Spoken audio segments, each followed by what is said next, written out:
How's it going, guys? My name is Jakefog and welcome back to episode number 7 of the Chasing Pack, here today with Wolverhampton Wanderers, and today actually marks 1 week since the first episode of this series went live. And I just want to say, as I seem to be saying in every single episode so far, a huge thank you for all the support on the series so far. It's been absolutely phenomenal. It's doing way better than I kind of expected that it would do. And yeah, I just want to say a huge thank you. I'm glad that people really seem to be enjoying it. Plenty of new people around here, so welcome. And if you are new around here and you are not yet already, please do consider subscribing to the channel. And if you do enjoy today's video, please do be sure to leave a like. I really do appreciate it, and it really does help me out. But like I said, the support on this series so far, yeah, it's just blown me away a little bit. We're nearly at the end of our first season. It's been a pretty solid season. 2 games for you today. We take on Spurs, and then I can't remember who the other one is. Fulham, I believe, is the second team that we're taking on today. So yeah, it should be a good episode. Spurs currently sat in 7th place, so a very, very important game first up. And then Fulham is a game that we should be winning. But anyway, it's been a couple of games since we last met, so I'll just run you through them now. So after Arsenal demolished us 4-1 in the FA Cup quarter-final, we had a chance to take revenge the next match, and we got ourselves off to a fantastic start. Leander Dendoncker heading home from a corner in the 17th minute, but then late on, Xhaka equalised, heading home from a corner himself in the 83rd minute. But then just 2 minutes later, some great work from Aït-Nouri down the left-hand side, a great ball into Jimenez, and an even better header up into that top right-hand corner, and there was no way the keeper was saving that. And all in all, a fantastic reaction to a pretty poor display in the last game against Arsenal. And yeah, a well-deserved win, to be fair. A game of not too many chances, to be fair. You can see expected goals for ourselves, 0.67, 0.25 for Arsenal. Only 7 shots for ourselves and 5 for Arsenal in the game. So a relatively cagey affair, but we put the ball in the back of the net when it mattered. And yeah, what a performance, what a result against one of the best teams in the league. And then we went away to Sheffield United, the first game for their new manager, Tony Pulis. And, well, I think it's safe to say we did get a little bit Tony Pulis. Sheffield United opened the scoring, long ball over the top, header missed by the defender, set Muse through one-on-one. He made no mistake with the finish, but then just before the hour mark, Aït-Nouri and Jimenez combining again, as Aït-Nouri played the ball into Jimenez to finish off, to get us back on level terms. And plenty of chances for us in this game, but just not clinical enough. A game that we really, really should have won, but Sheffield United defended well, and they did a little bit of a job on us. So after beating such a great team in Arsenal, to then go away to one of the worst teams in the league and only get a point is frustrating, to say the least. 67% possession. 67. And now with just 7 games to go in the season, it is getting very, very tight. We have actually slipped down to 5th, unfortunately, but that does still leave us in the Europa League spots. Spurs, who we play first today, currently sat in 7th. They do have a game in hand over us, but they are sat 8 points behind us, and they're not in very good form at all. So hopefully we can come away with at least 1, hopefully all 3 points today, and that should essentially set us clear from 7th place. And then it's just City and Chelsea that we really need to worry about in terms of getting into that top 4. If we don't get into the top 4, I won't be too disappointed. Top 6 in the first season is more than I could have asked for. And yeah, hopefully we can keep it up. And then Fulham in the second game, currently sat in 11th place, a game that we really should be winning, but based off the fact that we beat Arsenal, then could only get a draw against Sheffield United, who knows what's going to happen. Semedo, unfortunately, is not quite fully fit for this game. He's not well, so Herver's going to start, which is a little bit of a risk, but Semedo is going to be on the bench just in case. Also, Ruben Neves got more yellow cards. He's suspended for 3 games. Well, suspended for 2 now. He's already been suspended for 1. I think it's just 1. Has he been out for 1 or has he been out for 2? Yeah, he's out for 3 matches, already done 1 of them. So he's not going to feature at all in today's episode. So a good chance for Vitor Ferreira to step up. I'm still undecided whether or not I want to sign this guy. In his contract, you can see I've got an optional future fee of 18.27 million. And when he's played, he's done well and he's got plenty of potential. He could turn into a very, very, very good player. And I don't think we'd have much chance of signing him if we don't take Porto up. on the agreed fee. So something to think about, but that's an issue for later down the line at the end of the season, not for these final 7 games. And going into the first of those final 7 games, this is the lineup. It's Patricio in goal, Cody and Bolly at the back with Ferreira just in front of them, Ait Nouri left wing back, Hervé right wing back, Moutinho Dendoncker in the middle, Lee Kang in on the left, Traore on the right, and Jimenez up top as that lone striker. Hervé is lacking a bit of match fitness, but what can we do? Do you know who else is lacking match fitness? That's right, Nelson Semedo. Every single game that Semedo is playing at the moment, my physios are coming up to me and being like, oh, he's really tired, he needs a rest, he's really tired, he needs a rest. And I think this game has just come a little bit too soon for him. Fortunately, we do have a little bit of a break after this game. I think it's a week and a half until the Fulham game. For whatever reason, I think because Arsenal got through to the FA Cup semi-final, this game got moved forward as Traore's through on goal, and Traore gives us a 1-0 lead, his 10th goal of the season. Come on, 5 minutes in, what a start. We couldn't have asked for a much better start. So we'll watch it back again, because honestly I wasn't really concentrating. Cody picks up the ball, fantastic ball through from the centre-back. Traore just lost his man. Lloris gets a hand to it, but he cannot keep it out of the back of the net, and what a start. Up to 4th place. Come on, boys. Right, corner. Moutinho to swing it. Ait Nouri's there, but it's headed clear by Ben Davies. But Moutinho is in plenty of space. Got a lot of time to decide what to do with it, but he gives it to Ferreira. And then back to Willy Bolly. Forward to Traore. Ferreira. Hervé? How do you pronounce his name? I'm not sure. Down the right-hand side. Show me what you can do today. Dendoncker from the edge of the box. What a strike, Leander Dendoncker. Top corner, edge of the box, and we've got a 2-goal lead. Whew, come on. I mean, this is going a lot better than I thought it was going to do. I'm not going to lie. See, Hervé just about keeps the ball in play, pulls it all the way back to Ferreira. First time to Dendoncker, 1 touch to set himself, and what a finish that is. Lloris was getting nowhere near that one. Okay, half an hour gone, and we're yet to see any action since our second goal, and Spurs have only managed 1 shot on goal all game. We've had 10. I mean, this is an absolute demolition job. Spurs just do not have an answer for us. I'm very happy with the way things are going. Keep it up. And also, a little talking point for today.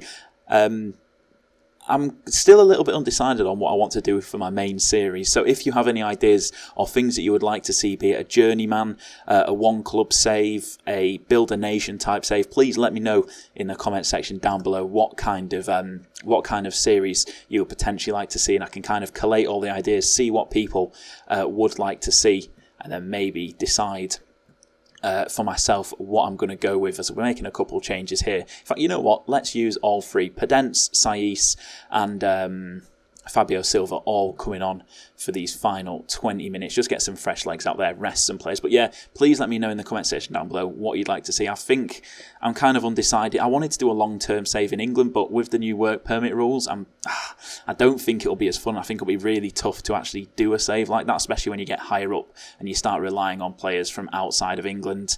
Build a nation I think would be really fun, but again, that's quite a long thing. Or maybe a journeyman, something where you know, I'm all over the shop, plenty of different teams to manage and lots of variety. But anyway, enough talk about what's going on in the future. What a performance that was. Absolutely nothing has happened in that second half. We've beaten Spurs 2-0. They've had 2 shots in the entire game.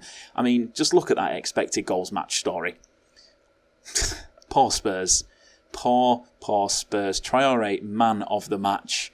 What a performance. It was just... It was too easy. It was almost too easy. I mean, you've got to be pleased with a result and a performance as impressive as that. It was a terrific performance. Yep, Traore's quality. I think it can only be a positive. Can technology disagree? But I'm not going to say that to the press. Why have you adopted this particular tactical approach? I like the football. You must be really dreading the moment Willy Bolly leaves. I don't want to talk about that right now. Right now, I'm not from Wigan. Right now, it still pains me, the fact that Willy Bolly is leaving on a free. Moutinho needs a rest. You know what? We've got a while until our next game. You can have a rest for a week, Moutinho. You're getting on a little bit. You need a rest. Rest those poor little 34-year-old legs of yours. Oh, well, what a performance. But like I said, we've got Fulham next in about a week and a half. So I'm just going to skip forward and I'll see you for that in just a moment. Right, so this is a bit of a problem. Saiss and Ferreira have both got injured, meaning that I don't have a holding midfielder for the next game. Right.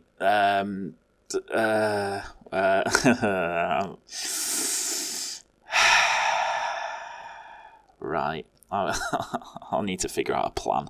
Right, so we are back, ready to take on Fulham. I've had a little look at what I can do, and I think the best course of action is to play Connor Cody in that deep line playmaker role. He's pretty comfortable doing so, and then I can get Max Kilman onto the bench.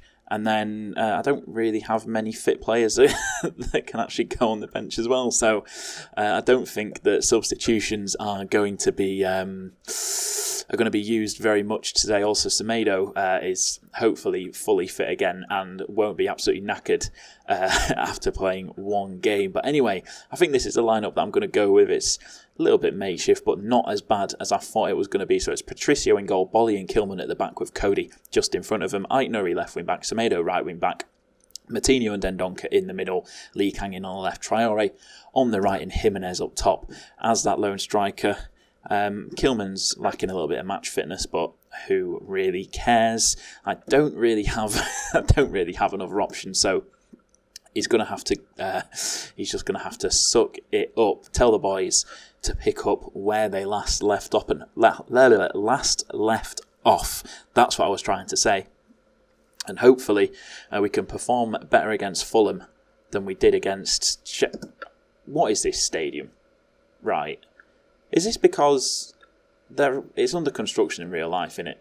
Is it? Yeah, it is. They're building something at Craven Cottage. Okay, I'll let them off. Corner comes in, headed over the... Oh yeah, we've got some real fans over there, not just some big steel girders and an empty stand. But the first highlight did go to Fulham, and now Fulham on the ball in midfield, playing it between defence and midfield. That's a long ball over the top, and I mean, was that really necessary? Patricio? I don't think it was, but Cody dropping in quite nicely from his role as deep line playmaker. I'd prefer it if you actually, got forward just a little bit. I don't need you playing deeper than the two centre backs. There's Traore, keeping the ball very, very nice. He finds a little bit of room to run. He's got plenty of pace to burn. He's just taking the mick, running all the way across. Good ball. Lee Kang-in pulls it back to Aït-Nouri. Aït-Nouri shoot. Right. Okay, I know that the stadium's getting developed and getting reconstructed or whatever, but is it really necessary that they only have one stand? That stand's being constructed. This stand below us is, and then the stand behind the other goal. I mean, that's a little bit over the top, isn't it? I mean, they must be doing some serious reconstruction to the stadium to need all of that out of action. I mean, that's a red card. Okay. That was dramatic. He's just absolutely flung himself at Semedo there. And Fulham, after having a pretty decent start to the game, are now down to 10 men. And hopefully we can capitalise on that. But it's the left winger that's missing. So it's a pretty interesting look Fulham side going forward. Now they've switched round the centre mids and the winger as I'm not happy with the performance out there. Come on, we need to be doing better than this. We're playing against a 10-man Fulham, and you know what? We're going to try and put a little bit of pressure on them. Switch Lee Kang-in, switch both wingers, to attack rather than support. Jimenez is going up top as that advanced forward, and then we're switching it to a more attacking mentality. Just confirm the changes, and let's go. Come on, let's go at them. We can't afford to draw to a 10-man Fulham. So Jimenez is there looking to get on the end of the corner, but it is headed clear. But only as far as Dendoncker. Semedo forward to Matinho. Can he work his magic? Very risky sliding tackle there from the Fulham defender inside the box, and they've lumped it forward to nobody. Literally not a single player forward for Fulham. And the volley took plenty of time, but Traore now using that pace, cutting inside Matinho. Great ball forward to Jimenez. Jimenez one-on-one. It's a good save from Areola, but you expect Jimenez to be burying it from there, as City appear to have taken the lead in their game, and they currently sit ahead of us in the table, which is far from ideal, but you'd expect surely we're going to get a goal. What?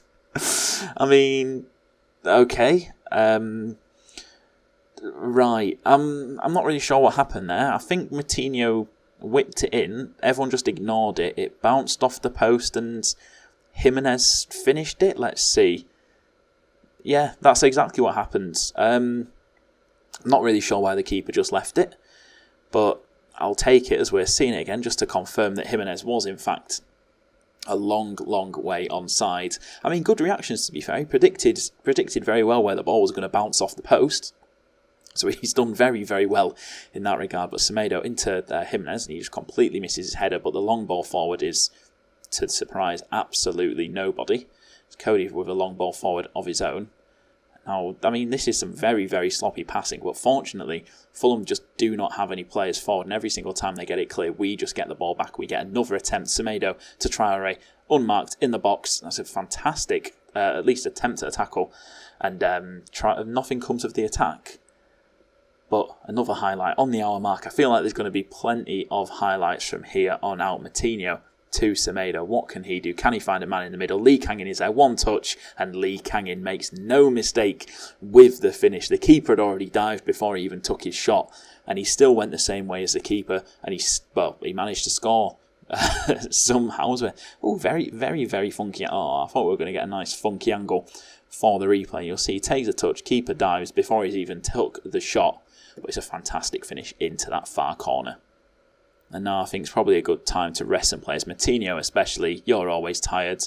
Let's get Fabio Silva on for some more minutes. And Lee Kangin, you've done well. Let's get Pedro Neto on that left-hand side. Just mix it up a little bit, get some fresh legs out there, give some backup players a little bit of time to perform in a game that in reality we should not be losing, no matter what team we've got out from here. A 10-man Fulham. I mean, if they score now, I'm going to look like an absolute idiot. So, I mean, Kearney and Anguissa are keeping possession really, really well. About 17 passes between the two of them just there in that one great phase of play. But it's finally over. And now Knockaert is bearing down on goal. That's a fantastic tackle from Kilman. Not match fit, but he can still make some fantastic tackles. Now Ait Nouri looking to bring the ball forward. And he's taken it a very, very long way after picking it up in our own corner. But eventually gets dispossessed. But the ball remains in our hand. And Ait Nouri finishes off the move. What a ball through to him that was. His first goal of the season. His first ever goal for Wolves. And what a player he is. Another player that I've got the option to buy. I think 20 million on Ait Nouri. And he's making it very, very difficult for me to say no. Great ball from Traore. Got past his man. First time finish into that near top corner. Wolves 3, Fulham 0. Right, time is winding down. And as I say that, there is another highlight as Ruben Loftus-Cheek is off the pitch getting treatment down there. So we're currently up against a 9-man Fulham, and if they score here, that's embarrassing. But that is a horrible ball forward. And now Shabani got plenty of room to run. Is he going to go alone or is he going to use Silva? He's going alone. He's gone for glory. And that was a terrible finish. As we move into injury time, 4 minutes of it, and with 3 minutes left on the clock, it looks like we're going to have another highlight, another opportunity to attack. Just boost that goal difference. Traore driving in on goal, straight at the keeper. Good save. And it results in a corner. I'm not really expecting much to come from this corner. Neto plays it in, and it's headed clear, and that's going to be a throw-in on the end of the highlights. Time ticks away, and there we go. Very, very nice, comfortable 3-0 win. Against Wolves, and against Wolves, no, we're Wolves. Now the question is, what was the expected goals of that Jimenez chance? I mean, that's pretty high, but is that gone down as 2 separate chances? It looks like it has. So the question is, what? I mean, he had an open goal, and he literally could not miss. He was stood on the goal line, so anything less than like a 0.99 is pretty disgraceful. But I'm very happy with the result. And the way that we played. What a nice little result to finish off the episode. As this is actually the penultimate episode for this season. So I think in the next episode I might even do a triple header: Leicester, Man United, and West Brom, or I might just do Man United and West Brom. I'm not sure. I'll just kind of see how it goes whilst I'm playing. 4th place with 5 games left to go, 1 point ahead of City, 5 points ahead of Chelsea. It's looking very good. It is looking very good. But anyway, that is where I'm going to finish off today's episode. As always, thank you for watching. If you have enjoyed, please do be sure to leave a like on the video. Subscribe to the channel if you are new around here, and I'll catch you in the next episode. What we do here is go back. Loud.